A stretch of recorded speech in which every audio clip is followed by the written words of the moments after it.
ফুটন্ত গরম পানিতে কাঁঠাল না দিয়েও তৈরি করুন কাঁঠালের বিরিয়ানি। বড় বড় বিদেশি রেস্টুরেন্টে কিভাবে কাঁঠালের বিরিয়ানি তৈরি করা হয় শিখে নিন। শুরুতে আমরা কাঁচা কাঁঠাল কেটে রেখেছি মাংসের সাইজে। এবার এতে হালকা লবণ ছিটিয়ে দিতে হবে। 1 চামচ মরিচ গুঁড়ো, 1 চামচ হলুদ গুঁড়ো, 1 চামচ ধনিয়া গুঁড়ো, হালকা একটু রসুন বাটা, হালকা একটু আদা বাটা এবং একটি সিক্রেট উপাদান বেসন এর মধ্যে ছিটিয়ে দিয়ে এগুলোকে কাঁঠালের সাথে লাগিয়ে নিব। এবার কড়াইয়ের মধ্যে হালকা তেল দিয়ে এগুলোকে ভেজে নিতে হবে। আমরা এক এক করে সবগুলোকে এর মধ্যে দিয়ে দিব।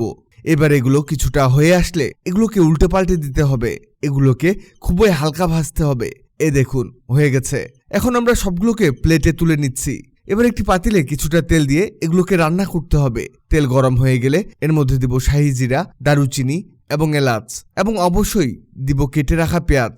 এগুলোকে অনবরত নাড়তে থাকতে হবে। পেঁয়াজগুলো ভাজা হয়ে আসলে এর এক্সট্রা তেলটিকে একটি বাটির মধ্যে ঢেলে রাখতে হবে। এটি আমাদের পরে কাজে লাগবে। এবার এই পেঁয়াজের মধ্যে দিব হালকা রসুন বাটা, হালকা আদা বাটা, অল্প একটু পানি।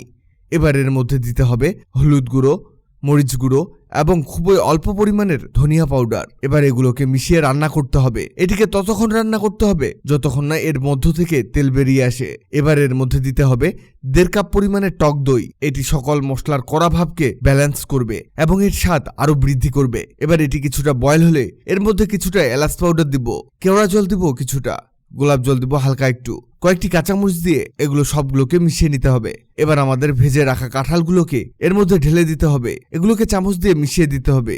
এগুলো মেশানো হলে একটি ঢাকনা দিয়ে এগুলোকে 10 মিনিট হালকা আঁচে রান্না করে নিতে হবে, যাতে এই ফ্লেভার কাঁঠালের ভিতর পর্যন্ত পৌঁছে যায় এবং কাঁঠাল সেদ্ধ হয়। এরই মধ্যে আমরা স্বাদমতো লবণ দিয়ে এটিকে আরো ঢেকে দিব।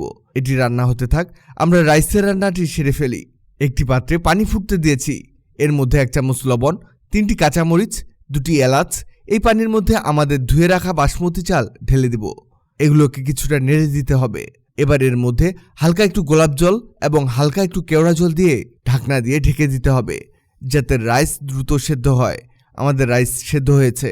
এগুলো পানি ঝরিয়ে নিব। পানি ঝরানো হলে একটি কড়াইয়ে অর্ধেক রাইস ঢেলে দেব। এবার দেখুন 10 মিনিটে আমাদের কাঁঠালের রান্না হয়ে গেছে। এগুলোকে এবার এই রাইসের উপর ঢেলে দেব। এগুলো ঢালা হলে এগুলো চারদিকে ছড়িয়ে দিতে হবে। দেখতেই পাচ্ছেন কেমন মাংসের মতো হয়ে গেছে। এবার এর উপরে বাকি অর্ধেক রাইস দিয়ে দিতে হবে। এবার এর উপরে অল্প একটু ঘি দিব, এটি অপশনাল। এবার সেই পেঁয়াজ ভাজা তেলটুকু এর মধ্যে দিয়ে দিব, খুবই সামান্য পরিমাণ। আরেকটি জিনিস, রাইসের সেই পানির মধ্যে অনেক ফ্লেভার আছে, তাই এখানে হালকা একটু দিয়ে দিব। এবার ঢাকনা দিয়ে এরকম ময়দার খামির দিয়ে এর চারদিকে লাগিয়ে দিতে হবে, যাতে এর ভাপ বেরিয়ে আসতে না পারে। ঢাকনার এই জায়গাটিও ব্লক করে দিব। এটি হাই হিটে 2 থেকে 3 মিনিট রান্না করব। হয়েছে। এবার এর ঢাকনা খুলে খাওয়ার পালা।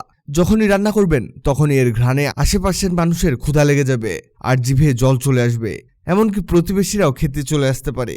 এই দেখুন তৈরি হয়ে গেছে আমাদের কাঁঠালের একেবারে রেস্টুরেন্ট স্টাইলের বিরিয়ানি। অনেক মজার এই রেসিপিটি আপনার কেমন লেগেছে অবশ্যই জানাবেন। আর আগের ভিডিওতে কমেন্ট করেছেন নারায়ণগঞ্জ আদমজি থেকে সোহেল রানা, সৌদি আরব থেকে মামুন খান, টাঙ্গাইল থেকে তুহিন, দুবাই থেকে বাবলু আহমেদ, নওগাঁ থেকে অনিকেত রহমান। আপনারা যারা কমেন্ট করেছেন আপনাদের ধন্যবাদ। আপনি পৃথিবীর কোন জায়গা থেকে ভিডিওটি দেখলেন কমেন্ট করুন, যাতে পরবর্তী ভিডিওতে আপনাকে ধন্যবাদ জানাতে পারি। ভিডিওটি ভালো লাগলে লাভ রিয়াক্ট দিন, খারাপ লাগলে এংরি রিয়াক্ট দিন। ভিডিওটি অনেকের উপকারে আসতে পারে, তাই ভিডিওটিকে শেয়ার করুন। এমন সব তথ্যবহুল ভিডিও পেতে ন্যাচারাল বিউটি হ্যাক্সকে লাইক ও ফলো দিয়ে রাখুন।